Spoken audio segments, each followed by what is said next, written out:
The words we're going to hear are from Psalm 37. Trust in the Lord and do good. Dwell in the land and feed on his faithfulness. Delight yourself also in the Lord, and he shall give you the desires of your heart. Commit your way to the Lord. Trust also in him, and he shall bring it to pass.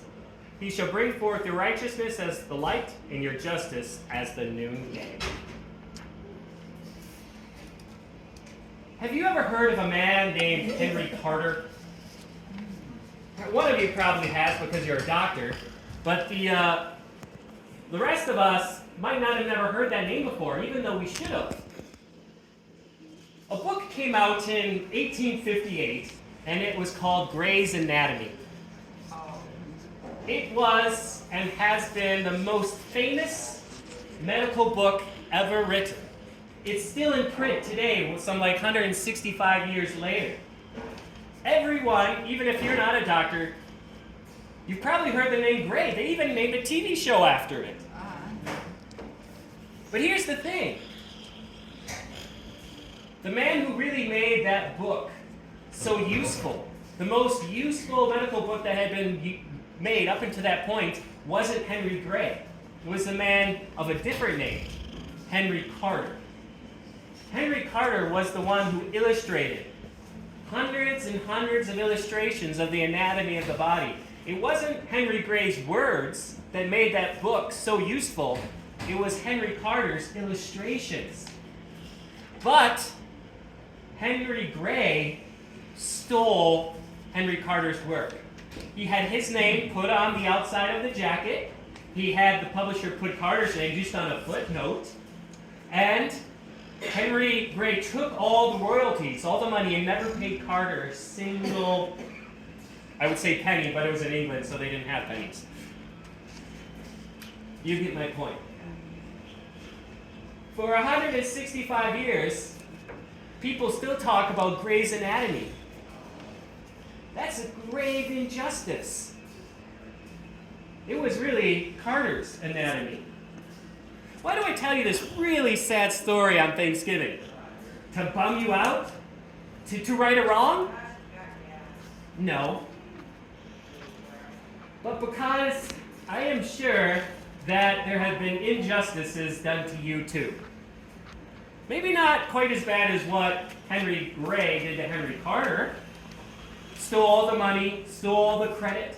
One of the most breakthrough works in medical history, he didn't get credit for. Probably nothing that bad has happened to you, but there's been bad things that happened to you, right? Well, you could sit around your Thanksgiving meal here today, and you could stew about how you've been mistreated, about how you didn't get the credit for something you deserved, how you weren't treated fairly, how you were never recognized for your accomplishments, how you could stew about some unkind thing your parents said to you long ago, or a spouse, or a friend, or a neighbor, or a rival. You could let that sit into your gut, ruining your Thanksgiving meal.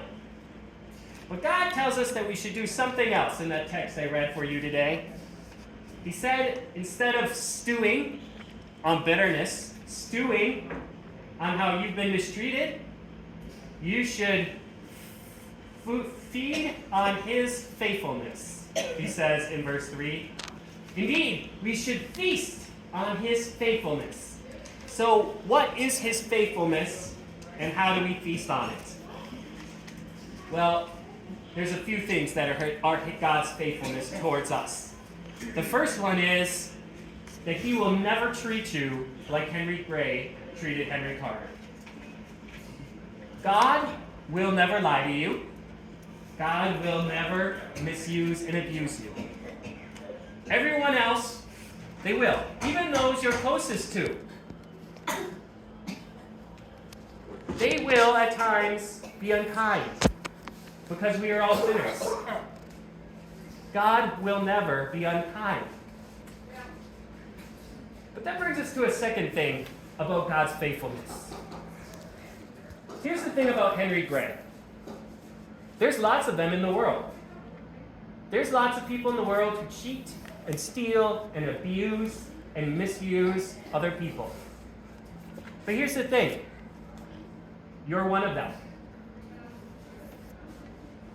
No, I don't mean that you've done something as outwardly and obviously terrible as what Henry Gray did to Henry Carter. But have you done unkind things to other people, unfair things to other people? Yes, we all have.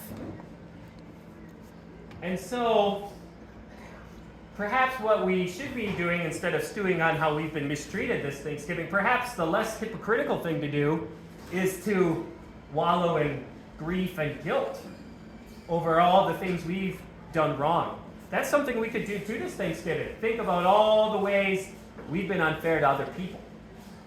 But you don't have to do that either. God in our text instead tells us to feast on God's faithfulness. And this is what David in this psalm, David who wrote this psalm, is telling us to do. Because David, yes, people had treated him unfairly, but David had also sinned against others.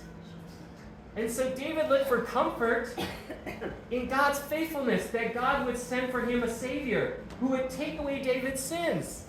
That's why David wasn't going to sit around feeling guilty or stewing in bitterness. He would sit around thanking God that God would send a Savior for him who would take away his sins. David trusted, because God had promised, that God would send a Savior who would be punished for David, who would be punished for us all. And that God did. God sent his own Son, Jesus, to forgive us and to make us righteous, so that we are forgiven, so that we don't have to worry about being punished by God. Jesus was already punished. Which brings us to the third part of God's faithfulness. God has promised that he will return and take us out of this world to himself in heaven. This is a world where bad things happen.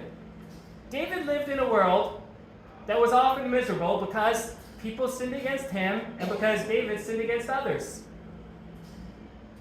But David feasted on God's faithfulness. David knew that not just that God would send a Savior, but that Savior would forgive David so that David could go to heaven. And that's something you can feast on this Thanksgiving as well.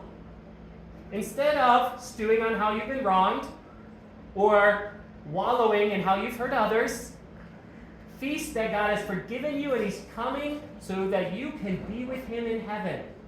In a world where you won't sin against others and others won't sin against you. Do you remember what Job said when he looked forward to that day? He said, "How my heart yearns within me." And our heart should yearn within us too, to be in heaven. And we can feast on that today, even if all you're having is oatmeal. And I'm sure you're not having oatmeal for your Thanksgiving meal. I know they're working hard on it, and it's going to be better than oatmeal. But even if all you had was oatmeal, you could feast on God's faithfulness. Don't let your bitterness and how you've been wrong ruin this day or any other day. God has forgiven you.